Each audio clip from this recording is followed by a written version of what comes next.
આખો કલિયુગ કે દુર્ગુણોથી ભરેલો છે, પણ એની અંદર બે સદગુણ છે. કહ્યું કે સદગુણ કયા? તો કે કલિયુગનો નિયમ છે. કલિયુગ કહે કે મારા યુગની અંદર કોઈ પણ જીવાત્મા કોઈ પણ મનોમન સંકલ્પ કરે, ખાલી સંકલ્પ માત્રથી એનું કાર્ય પૂર્ણ થઈ જાય. કોઈ પણ કાર્ય કરે, કાર્ય કર્યા પહેલા એની મનોકામના, એના મનોરથ એ પૂર્ણ થઈ જાય, જેને આપણી ભાષાની અંદર માનતા કહીએ. આપણે ભગવાનના કાર્ય પછી કરીએ, પેલા આપણે ભગવાન પાસે માગી લઈએ કે પ્રભુ મારા ઘરની અંદર આમ ને આમ સારું થાય, મારા દીકરાના વેલાહાર લગ્ન થઈ જાય તો હું માતાજી તમારા 2 લોટા તેડીશ. એટલે માતાજી દીકરાના લગ્ન કરાવી દીધી. અને લગ્ન થઈ જાય પછી તો કે પછી આપણે માતાજીને ભૂલી જાય.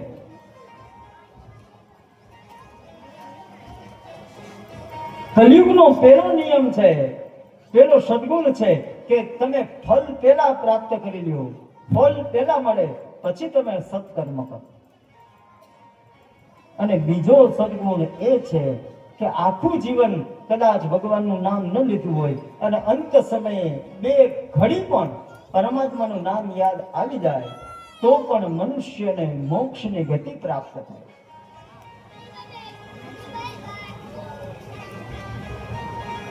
કહ્યું કે કલિયુગની અંદર એવો ગુણ છે કે ગાયના શિંગડા ઉપર એક રાઈનો દાણો તમે રાખો અને રાઈનો દાણો જ્યાં સુધી દે ત્યાં સુધી પણ એકાગ્ર મનથી ભગવાનના નામનું સ્મરણ થાય તો પણ મનુષ્યનો બેડો પાર થઈ જાય.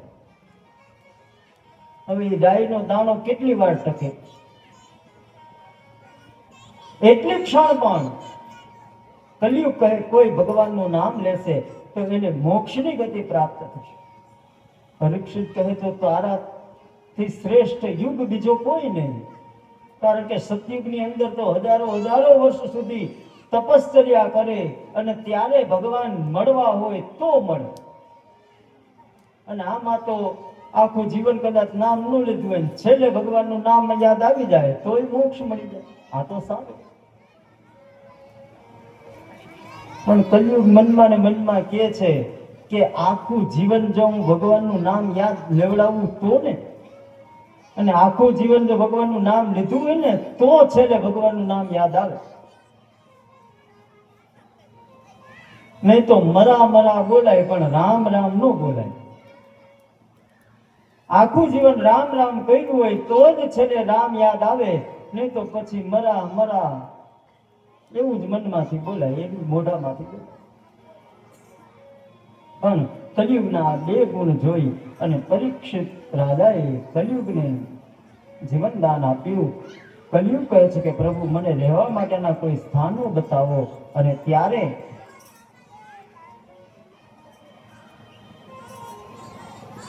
સુરજી કહે છે કે પરીક્ષિતે કલિયુગને રહેવાના સ્થાનો બતાવે છે. દ્યુતમ પાનમ સ્ત્રીયશુનામ યત્ર ધર્મશ્ચતુર્વિધ. કહ્યું કે દ્યુતમ જ્યાં જુગાર રમાતો હોય, કહ્યું કે એ સ્થાનની અંદર પરીક્ષિત કહે કે હે કલિયુગ તારે નિવાસ કરો. પાનમ જ્યાં મદિરાનું પાન થતું હોય, જ્યાં ન પીવાના પદાર્થોનું સેવન થતું હોય ત્યાં તારો વાસ થાય. સ્ત્રીય જ્યાં વ્યભિચાર થતો હોય ત્યાં તારે રહેવું. અને યત્રા ધર્મશ્ચતુર્વિધ જ્યાં અધર્મ થતો હોય, ભગવાન એ પરીક્ષિત કહે કે કલિયુગ તારે એ સ્થાનોની અંદર રહેવું. કલિયુગ કહે કે પ્રભુ હું તો ત્યાં પહેલેથી જ હોય અને હું હોય ત્યારે જ આ બધા અધર્મ થાય, પણ મને કોઈ એવું બીજું કોઈ એક સ્થાન આપો. પુનશ્ચ યાચમાનાય ફરી પાછી માગણી કરી. એટલે પરીક્ષિતે કહ્યું કે જા 5મું સ્થાન તને રહેવા માટે આપું છું અને એ સ્થાન છે સુવર્ણ, એટલે સોનામાં તારો વાસ. મને લાગે છે એટલે જ આ અત્યારના સમયમાં સૌથી મોંઘું હોનું છે. કોઈ દી ભાવ ઉતરવાનું નામ જ નથી લેતું. પણ એ સુવર્ણ કહ્યું તો કે અધર્મનું જે સુવર્ણ છે એની અંદર કલયુગનો વાસ, પણ મહેનતથી કમાયેલું, ધર્મથી કમાયેલું જે સુવર્ણ છે એની અંદર ભગવાન નારાયણનો વાસ. આમ 5 સ્થાનો એ પરીક્ષિતને કલયુગને અર્પણ કર્યા અને કલયુગનું સ્થાન એ સુવર્ણની અંદર થવા લાગ્યું. એક વખત પરીક્ષિત પોતે પોતાના નગરની અંદર જઈ અને પોતે વિચરણ કરે છે. એ સમયે એને એક સુંદર મજાનો મુકુટ જોયો. કહ્યું કે આ મુકુટ એ જરાસંઘનો છે, અનિતિનો મુકુટ છે. એને ગમ્યો એટલે રાજાએ પોતે મસ્તક ઉપર ધારણ કર્યું, પણ મસ્તક ઉપર ધારણ કરતા અનિતિનું સોનું અને એમાં કલયુગનો વાસ, એટલે કલયુગી પરીક્ષિતની બુદ્ધિ થઈ. જે રાજા કોઈ દિવસ કોઈ પ્રાણીને કોઈ જીવાત્માને મારવાનો ક્યારેય વિચાર ન કરે એ રાજા આજે શિકાર કરવા માટે તૈયાર થયો. શિકાર કરવા વનની અંદર ગયો અને ફરતા ફરતા પોતે શમીક મુનિના આશ્રમની અંદર આવ્યો. શમીક મુનિએ સમાધિસ્થ જોઈ અને એમની પાસે જઈ કહે છે કે હે મુનિવર, મને જલ આપો, હું તરસ્યો છું, મને આપ જલ આપો પીવા માટે. પણ શમીક મુનિએ સમાધિમાં બેઠા છે, ધ્યાન ન રહ્યું. રાજાને કલયુગે ક્રોધ આપ્યો, રાજાને અભિમાન આવ્યું. કહે છે કે હું હંમેશા બ્રાહ્મણોનું સત્કાર સન્માન વગેરે કરું છું અને મારે જ્યારે જરૂર પડી ત્યારે આ આંખો ખોલીને મને જલ પણ આપી શકતા નથી. ક્રોધ આવ્યો. બાજુમાં એક મરેલો સર્પ પડેલો જોઈ અને એ સર્પને બાણથી ઉપાડી અને શમીક મુનિના ગળાની અંદર સર્પને નાખ્યો. મરેલો સર્પ નાખ્યો. પણ એ શમીક મુનિની સમાધિ સાચી હતી એટલે સમાધિ છૂટી નહીં. રાજા તો ત્યાંથી પછી ચાલ્યો ગયો. આ બાજુ એ શમીકના પુત્ર જેનું નામ છે શૃંગ્ય ઋષિ, એ પોતે કૌશિકી નદીની અંદર પોતે સ્નાન કરતા હતા અને સ્નાન કરતા એમને જોઈ અને એમને સમાચાર આપે કે તમારા પિતાનું આવું અપમાન થયું છે. અને આ તો બ્રાહ્મણનો બાળક, એટલે તરત જ એકદમ ક્રોધ આવ્યો અને ક્રોધ આવતા હાથમાં જલની અંજલિ ધારણ કરી અને અંજલિ ધારણ કરતા સંકલ્પ કર્યો કે જેને મારા પિતાનું અપમાન કર્યું છે એને આટલું બધું અભિમાન, જાઓ હું એને શ્રાપ આપું છું. ઇતિ લંઘિત મર્યાદમ તક્ષક શબ્દ મેહની દક્ષસ્તિ સ્મ કુલાંગારમ ચોરિતો મે તદકૃતમ. કહ્યું કે આજથી બરાબર 7મા દિવસે મારા પિતાનું અપમાન કરનારને સર્પનો રાજા એવો તક્ષક એ પોતે કરડે અને પોતે મૃત્યુ પામે, તા હું એવો શ્રાપ આપું. આ રીતે કહી અને જલની અંજલિ ત્યાં છોડી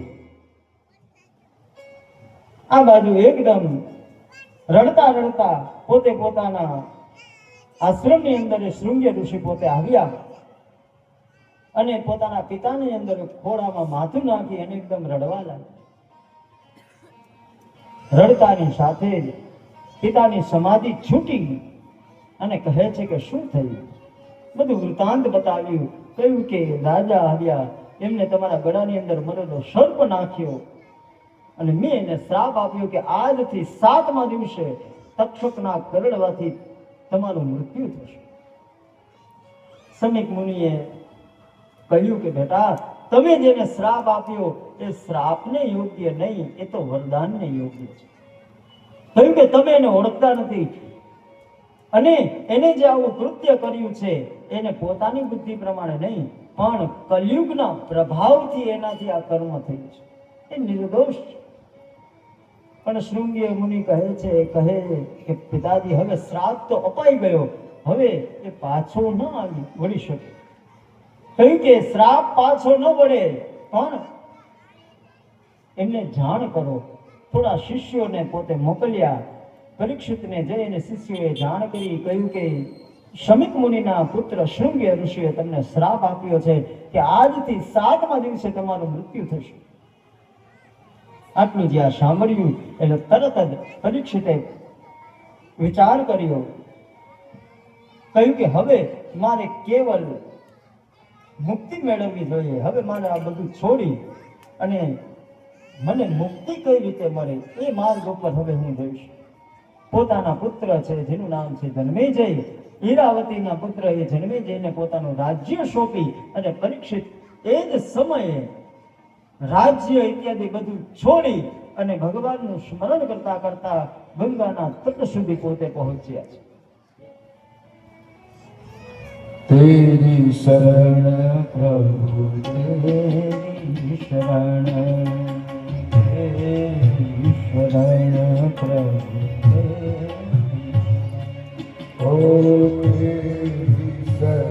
ભગવાનને પ્રાર્થના કરે છે કે હે પ્રભુ, હવે આપ સિવાય મારું બીજું કોઈ નથી.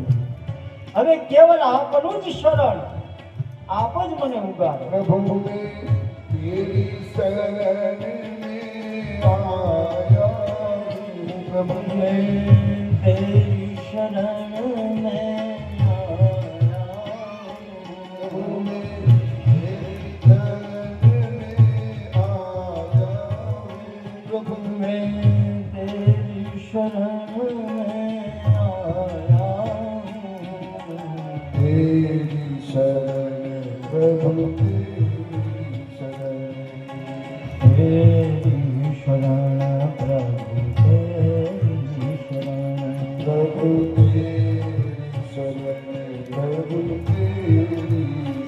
ભગવાનનું સ્મરણ કરતા કરતા પરીક્ષિત મહારાજ ગંગાના તટ સુધી પહોંચ્યા.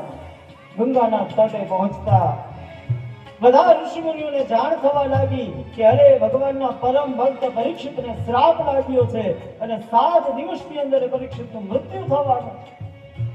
હવે પરીક્ષિત પરમાત્માને કઈ રીતે પ્રાપ્ત કરશે, એમનો ઉદ્ધાર કઈ રીતે થશે, એમના ઉદ્ધાર માટે દરેક ઋષિમુનિઓ પોતે એકદમ ત્યાં ગંગાના તટ ઉપર આવવા લાગ્યા. અત્રિર વશિષ્ઠ જવન સરસ્વા અરિષ્ટનેમિ ભૃગુલં વિરાષ્ટ પરાશરોગાધિસુતો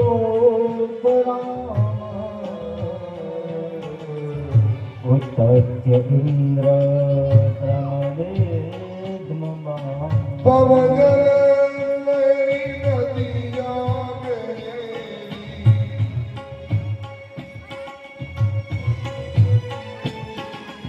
चारों तरफ से फसाया हूँ प्रभु ने, चारों तरफ से फसाया हूँ. तेरी शरण तेरी शरण मेधातिथिल देवल देवराज अरिष्ट श्रेणो भरद्वाजो गौतमा पिप्पलाद मैत्रेयोर्वकवश कुम्भयोनि द्वैपायनो भगवन्नारदश्च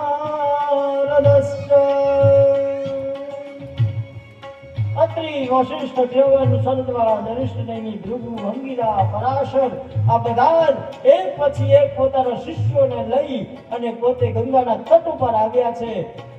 પરીક્ષિત મહારાજ ગંગાના તટ ઉપર બિરાજમાન થઈ દરેક ઋષિમુનિઓનું સ્વાગત સન્માન કરી અને ઉત્તર તરફ મુખ લાગીને પોતે બિરાજમાન થયા છે. બધાને પ્રશ્ન કરે છે, કહ્યું કે મહારાજ મને શ્રાપ લાગ્યો છે અને શ્રાપમાંથી મુક્ત થવા માટે અને મારા આ જન્મને સાર્થક કરવા માટેનું કોઈ સાધન તમે મને બતાવો.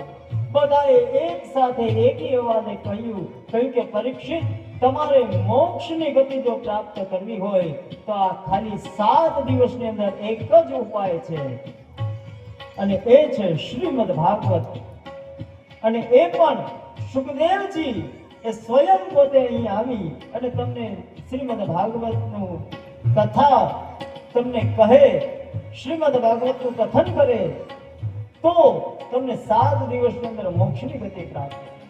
પણ સુખદેવજીનો નિયમ છે, કોઈ સંસારના ઘરે ગૌદહન થાય એટલો સમય પોતે ત્યાં ઊભા રહે છે અને પછી એ સ્થાનને પોતે ત્યાગ કરે છે. પણ જો પરમાત્માને આપણે પ્રાર્થના કરીએ અને પરમાત્મા એને સંકેત કરીને સુખદેવજી મહારાજ પોતે પધારીને તમને ભાગવતનું રસપાન કરાવે તો તમને મુક્તિની પ્રાપ્તિ. બધા સાથે મળી અને પરમ પરમાત્મા પરમ કૃપાળુને યાદ કરવા લાગ્યા.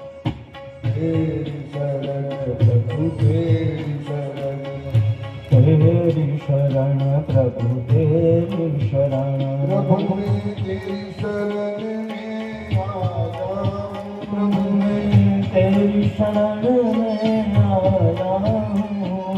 तेरी शरण प्रभु तेरी शरण तेरी शरण प्रभु तेरी शरण ओ तेरी शरण प्रभु तेरी शरण तेरी शरण प्रभु तेरी शरण. બધા એક સાથે એક ચિત્તથી પરમાત્માને યાદ કરવા લાગ્યા, ભગવાનને પ્રાર્થના કરે છે, પ્રભુ સુખદેવજી મહારાજને તમે પ્રેરણા કરો. ને સુખદેવજી મહારાજ પોતે અહીં પધારી અને પરીક્ષિતનો ઉદ્ધાર કરે, મનુષ્ય માત્રનું કલ્યાણ થાય એટલા માટે બધા ઋષિ મુનિઓ મળી પરમાત્માને યાદ કરે. राधे कृष्ण गोपाल कृष्ण राधे कृष्ण गोपाल कृष्ण राधे कृष्ण गोपाल कृष्ण राधे कृष्ण गोपाल कृष्ण राधे कृष्ण गोपाल कृष्ण राधे कृष्ण गोपाल कृष्ण राधे कृष्ण गोपाल कृष्ण राधे कृष्ण गोपाल कृष्ण राधे कृष्ण गोपाल कृष्ण राधे कृष्ण गोपाल कृष्ण राधे कृष्ण गोपाल कृष्ण राधे कृष्ण गोपाल कृष्ण. एकदम एक स्वरे બધા જ પરમાત્માને યાદ કરવા લાગ્યા અને એ સમયે ભગવાનની પ્રેરણા દ્વારા એ જ સભાની અંદર એક ચમત્કાર થયો અને બધા જુએ છે તો એ સમયે તતરા ભગવદ ભગવાન વ્યાસપુત્રો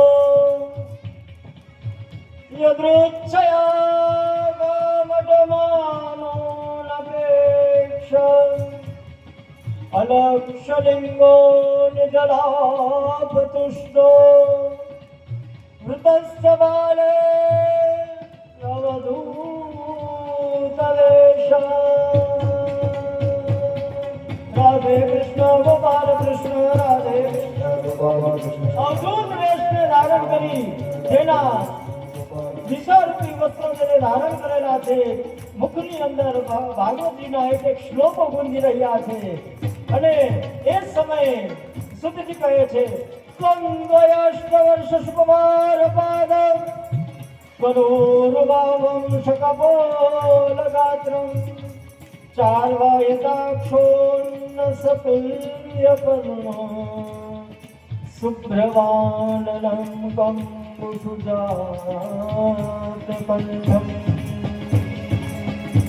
निगूढदत्रुमृतुङ्गवक्षस महावर्तनाविवलिवल्भूधरं च दिगम्बरं वक्त्रविकीर्णकेशं प्रलम्बबाहुष्वमरोत्तमामं. ગોઠણ સુધી જેના લાંબા હાથ છે, વિખરેલા વાળ, વાકડિયા વાળ અને દિગંબર જે વિશાળરૂપી વસ્ત્રો જેને ધારણ કરેલા છે, અવધૂત વેશ જેને ધારણ કર્યો છે, વલય જેવી સુંદર જેની નાભી રહે છે, એવા પરમહંસ શ્રી સુખદેવજી મહારાજે સભાની અંદર સ્વયં પોતે ઉપસ્થિત થયા. ઋષિ મુનિએ ઉભા થઈ એમનું સ્વાગત સન્માન કર્યું, જય જયકાર કર્યો. બોલીએ શ્રી સુખદેવજી મહારાજ કી જય. શ્રી સુખદેવજી મહારાજ કી જય. સુખદેવજી મહારાજને સભામાં આવતા જોઈ બધાએ તેમના વંદન પૂજા ઇત્યાદિ કર્યા અને પરીક્ષિતે ચરણોની અંદર વંદન કર્યા. સન્મુખ ઉચ્ચ સ્થાન એમને અર્પણ કર્યું અને પરીક્ષિત એ સુખદેવજીના ચરણની અંદર પોતે સ્થાપિત થયા. પરીક્ષિતે કહ્યું, કહે છે કે હે પ્રભુ, અહો અદ્ય વ્યમ બ્રહ્મન સત્સિદ્ધ્યા ક્ષત્રબંધવ કૃપયાદાથી રૂપેણ ભવદ્ભી તીર્થકા કૃપા. કહ્યું કે પ્રભુ, આજે મને લાગે છે કે મારો આ જન્મ એ સફળ થયો. આપે મારી પર ખૂબ કૃપા કરી, તમે અહીં પધાર્યા. બે પ્રશ્ન કર્યા છે કે પ્રભુ, મનુષ્યનો અંત સમય આવે ત્યારે મનુષ્ય શું કરવું જોઈએ?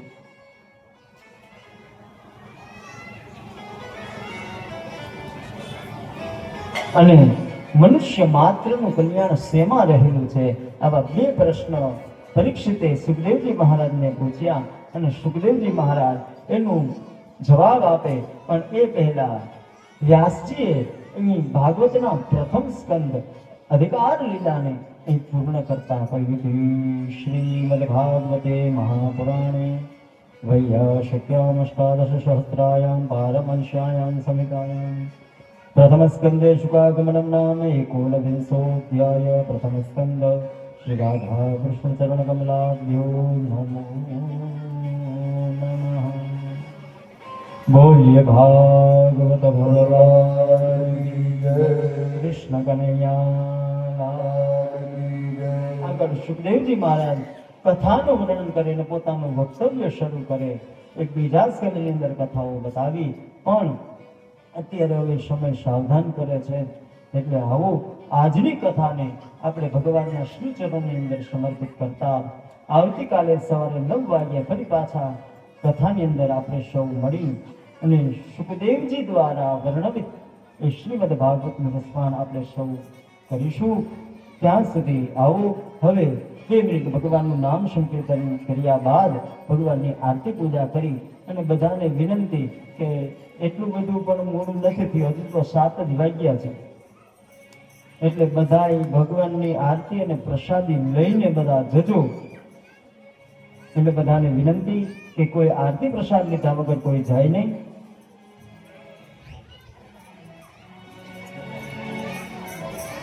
જય રામ. અને બીજી પણ એક સાથે યાદી કે આજે આ કથા મંડપની અંદર